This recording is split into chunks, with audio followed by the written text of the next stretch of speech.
Shalom, selamat pagi saudara-saudaraku yang seiman. Di pagi hari ini pada tanggal 30 Oktober 2021 saya akan membawakan renungan di pagi hari kasih adalah tindakan. Dan saya akan mengambil dari kitab Lukas pasal 10 ayat 25 sampai 37. Saya akan mengambil dari Lukas pasal 10 ayat yang ke-37.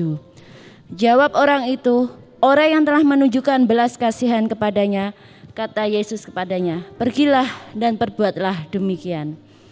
Sebuah iklan di televisi menampilkan adegan seorang lelaki mengatakan, belahlah dadaku. Hal itu dilakukannya sebagai ungkapan cinta dan untuk meyakinkan perempuan yang ia cintai. Lalu, bagaimana membuktikan cinta kepada Allah? Apakah melalui kata-kata seperti adegan dalam iklan di atas?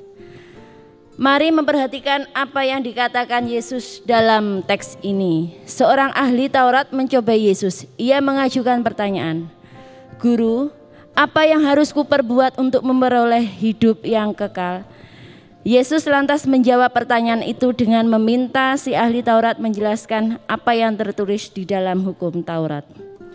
Menyadari bahwa pertanyaan jebakannya diatasi Yesus dengan baik, si ahli Taurat pun mengajukan pertanyaan lainnya.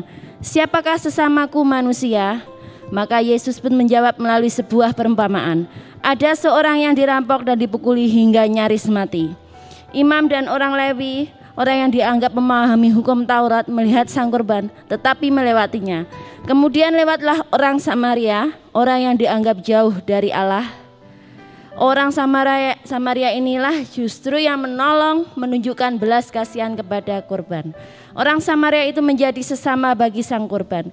Yesus menyingkapkan bahwa mengetahui hukum saja tidak cukup. Pengetahuan harus diwujudkan dalam tindakan. Begitu juga kasih, mengetahui bahwa kita harus mengasihi Allah dan sesama harus nyata dalam tindakan.